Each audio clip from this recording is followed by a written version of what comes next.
حافظ صاحب کے یوٹیوب چینل کو سبسکرائب کر کے بیل آئیکن پر ضرور کلک کریں۔ جزاک اللہ۔ نحمدہ و نصلی علی رسولہ الکریم، اما بعد۔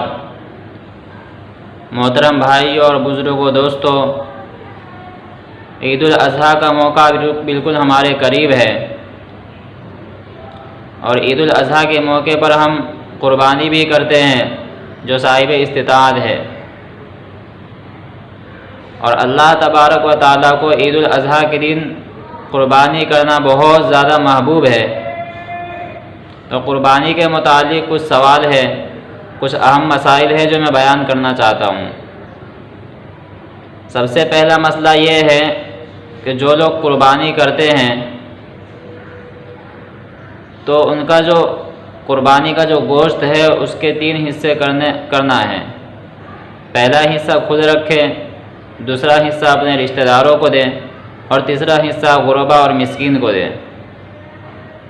یہ سب ہم جانتے ہیں، لیکن کچھ لوگ ایسے بھی ہیں جو قربانی کرتے ہیں اور قربانی کا جو گوشت ہے وہ سارے کے سارے گوشت کو رشتہ داروں میں اور مسکینوں میں تقسیم کر دیتے ہیں، اپنے گھر بالکل بھی نہیں لاتے۔ تو یہ کرنا بالکل درست نہیں ہے، بلکہ اللہ تبارک و تعالیٰ نے عید الاضحیٰ کے دن گوشت کھانے کا حکم دیا ہے۔ سال میں 4 دن روزے رکھنے کو حرام قرار دیا گیا ہے، ایک عید کا دن جو عید الفطر ہے، اور عید الاضحیٰ کے جو 3 دن ہوتے ہیں، اللہ تبارک و تعالیٰ نے 4 دن روزہ رکھنا حرام دیا ہے۔ مطلب اللہ یہ خود چاہتا ہے کہ ہم کھائیں، اللہ ہم کو کھلانا چاہتا ہے، اللہ ہماری مہمان نوازی کرتا ہے۔ تو ایسا نہ کرے، بلکہ لوگوں کو بھی دے، مسکینوں کو بھی دے، اور خود بھی گھر پہ لائے۔ حضور صلی اللہ علیہ وسلم نے ایک مرتبہ 63 اونٹ کو ذبح کیا خود اپنے ہاتھوں سے، اور سب میں سے تھوڑا تھوڑا گوشت چکھا ہے۔ تو ہم ایسا بالکل بھی نہ کریں، بلکہ قربانی کا گوشت لوگوں کو بھی دیں اور ہم خود بھی اپنے گھر لائیں اور خود بھی کھائیں۔ دوسری بات کسائی کے متعلق ہے کہ کسائی جو ہے وہ کچھ چیزیں ایسی ہیں جن میں وہ کوتاہی کرتے ہیں۔ سب سے پہلا مسئلہ یہ ہے کسائی کے متعلق کہ کسائی جو ذبح کرنے کے لیے ہمارے گھر پہ آتا ہے تو اولاً تو ہم خود ذبح کریں، کسائی کو ذبح کرنے نہ دے۔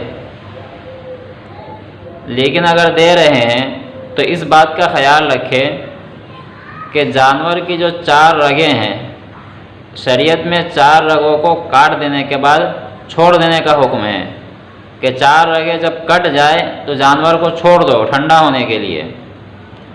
کسائی لوگ کیا کرتے ہیں کہ پورے دن میں ان کو کم سے کم 10 جگہ پہ جانا رہتا ہے ذبح کرنے کے لیے۔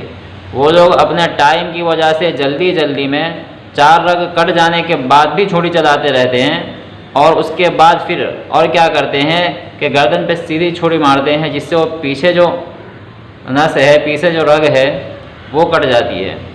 تو جو پیچھے جو کٹ رہا ہے وہ درست نہیں ہے، اس سے فرق یہ نقصان ہے کہ اس کے کٹ جانے سے جانور بہت جلدی ٹھنڈا پڑ جاتا ہے، جس کی وجہ سے جسم کا جو خون ہے جو پوری طرح سے باہر نہیں آ پاتا ہے۔ حالانکہ 4 رگوں کو کاٹ دینے کے بعد اگر چھوڑ دیا جائے اور دھیرے جانور تڑپتا ہے تو تڑپنے کی وجہ سے خون باہر نکلتا ہے، اور جانور میں جو بیماری ہوتی ہے وہ جانور کے جسم میں نہیں بلکہ اس کے خون میں ہے۔ تو خون نکل جائے گا، خون بالکل پاک ہو جائے گا، اور خون ناپاک بھی ہے تو خون نکل جائے گا، اس کے بعد ہم اس کو ذبح کریں، اس کے بعد ہم اس کو آگے کا کام کریں تو یہ بہتر رہے گا۔ تو کسائی کو اس کام سے روکے، 4 رگیں کٹ جانے کے بعد اس کو تھوڑی دیر چھوڑ دے تاکہ وہ ٹھنڈا ہو جائے۔ اور ایک اور بات یاد رکھیں کہ جب ہم ذبح کرتے ہیں تو ذبح کرتے کسائی جو ہے وہ ہمارے ہاتھ سے چھری لے لیتا ہے۔ تو اس بات کا بھی خیال رکھیں کہ اگر 4 رگیں ابھی نہیں کٹی ہے اور کسائی نے چھری لے لی ہے اور وہ چھری چلا رہا ہے تو کسائی کو بھی بسم اللہ پڑھنا، اللہ کا نام لینا ضروری ہو جاتا ہے۔ اگر بھول چوک میں نہیں پڑھ سکا بھول کی وجہ سے تب تو معاف ہے، لیکن جان بوجھ کر کے چھوڑ رہا ہے تو غلط ہے یہ۔ اور بعض مفتیان کرام کا یہ فتویٰ ہے کہ جان بوجھ کر کے اگر چھوڑ رہا ہے، نہیں پڑھ رہا ہے، تب وہ جانور حرام ہو جائے گا۔ تو اس بات کا بھی خیال رکھیں کہ جو کسائی چھری لے کر کے آپ سے لے کر کے جو چلانے آئے تو اس کو دیکھیں 4 رگیں کٹ گئی ہے یا نہیں کٹی ہے۔ اگر کٹ گئی ہے تب تو کوئی ٹینشن نہیں ہے، لیکن اگر 4 رگیں نہیں کٹی ہے تو جو دوسرا جو آ رہا ہے، جو کسائی آ رہا ہے ذبح کرنے، اس کو بھی بسم اللہ پڑھنا اور اللہ کا نام لینا ضروری ہے۔ ایک اور مسئلہ ذبح کرنے کے متعلق کہ کسائی کون ہونا چاہیے، تو اس کے متعلق یہ ہے اگر مسلمان کسائی ہے، مسلمان نے ذبح کیا ہے تو مسلمان کا ذبح کیا ہوا حلال ہے۔ اہل کتاب نے ذبح کیا ہے تو اس کا بھی ذبح کیا ہوا اس کا ذبیحہ بھی حلال ہے۔ لیکن اگر کسی غیر مسلم نے ذبح کیا ہے یا شیعہ نے ذبح کیا ہے تو اس کا ذبیحہ حلال نہیں ہے۔ غیر مقلدوں کے یہاں شیعہ کا ذبیحہ بھی حلال ہے اور غیروں کا بھی ذبیحہ حلال ہے، لیکن ہمارے یہاں نہیں ایسا، صرف مسلمان کا اور اہل کتاب کا ذبیحہ ہمارے لیے حلال ہے، تو اس بات کا بھی خیال رکھیں۔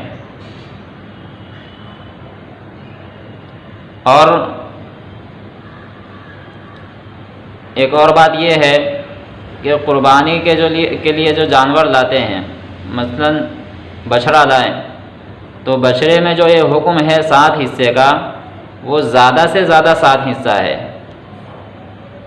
لیکن آج لوگ کیا کر رہے ہیں کہ اگر 7 آدمی نہیں مل رہے ہیں بلکہ کوئی 3 لے رہا ہے، ایک اور آدمی 3 لے رہا ہے، تو اب اس کو کیا کرنا چاہیے، جو 7واں حصہ جو بچ رہا ہے تو 7ویں حصے کے لیے دوسرے کسی کو ڈھونڈتے ہیں، تو اس سے بہتر ہے کہ اسی بچڑے کو 2 حصے کر لیا جائے۔ 7 حصہ کرنا ضروری نہیں ہے، اگر 2 ہی آدمی ہیں تو 2 حصے کر لیں، 4 آدمی ہیں 4 حصے کر لیں، 3 آدمی ہیں 3 حصے کر لیں اور ایک حصہ لے لیں۔ 7 حصہ زیادہ سے زیادہ کی مدت ہے، زیادہ سے زیادہ کی تعداد ہے کہ زیادہ سے زیادہ 7، اس سے زیادہ نہیں، لیکن کم چاہے تو کر سکتے ہیں۔ اگر 3 آدمی ہے تو 3 حصے کر لیں، 4 ہے تو 4 کر لیں، جیسے ہو ایسے مناسب ہو ایسے کر لیں۔